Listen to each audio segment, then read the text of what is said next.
wantoota ajaa'iba tahee Facebook keessaa akkasumas bilbila keessan keessatti appiilee garaagaraa appiilee isin itti fayyadamummaa isaa hin beekne gabbooftanii iimeela keessan itti galchitanii ergasii erga aappii san ifirraa kaastanii aappii sun haga ammaatti bilbila keessan akka kontirool isin godhuu danda'u wantoota garaagaraa wantoota bilbilaan haasoftan wantoota sooshaal miidiyaa irratti fayyadamtan hunda isaa akka isin hordofuu danda'u quba qabdanii sayyoo kan quba qaatan ta'e aappii sun haga amma akka jiru isin yaadachiisuu barbaada aappii san daftanii ifirraa remove godhuun isinirraa eegamaa isiniin jedha haga dhumaatti na waliin tura. Assalaamu alaikum warahmatullahi wabarakatuh. Obboleewwan kiyya baga jiraatti isiniin jecha aappiilee isin amma dura buustan aappiilee itti fayyadamummaa isaa hin beekne aappiilee maalummaa isaa hin beekne akkanumatti bilbila keessan irratti gabbuuftanii yookaan iimeela keessan irratti yookaan googela bilbila keessan irratti irra cuqaastanii iimeela keessan of keessatti darbatee jiru ergasii immoo deebistanii aappii san bilbila gubbaa karaa gubbaa kanarraa haqxanii jechaadha.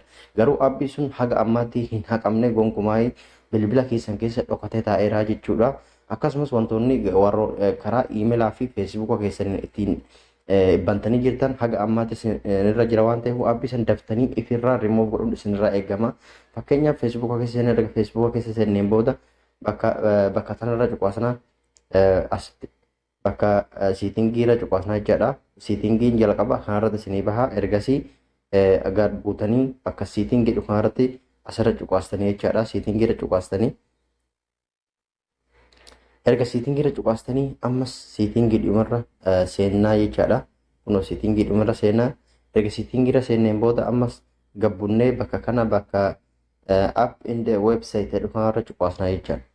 Erga asirra cuqaasneen booda wanti isin baruu qabdan jalqaba isin yeroo seentan aappiileen isin amma dura buusanii turtan hundi isaa guutuutti asitti isinii tarraa'ee dhufa jechaadha. Maal sin gaafata aappii sanarra yeroo cuqaastanii remove sin gaafata jechaadha. Waan guutuutti aappii inarra jiru san argee remove godheef jechaadha. Kunoo bakka kana amma fakkeenyaaf aappiin akkana isin amma dura bu'aa isaa hin beekne akkanumatti gabbuustanii ifirraa dhiistaniittan guutumatti as isinii baha jechaadha. Aappii san remove gootanii aappiileen amma nabbaan kun aappii ifirraa remove godheeru jecha.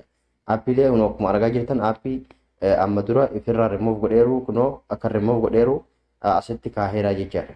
Saniifuu maal godhuu qabdanii remove erga gootaniin booda bikka tana jechaadha. Bikka onnatti kanarra cuqaastaniiti guutuutti ofirraa cuftanii jechaadha. Of gootanii amma guutuutti aappii sun deebihee hojiirra hin oolu jechaadha. Gonkumaa bilbila keessanirraa dhibbaan dhibbatti remove tahee hojiin ala taheeraa jechaadha.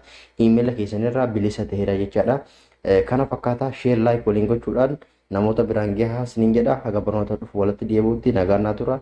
YouTube channel yoo isinitti tole viidiyoon kiyya like subscribe gochuun dagatinaa filatama.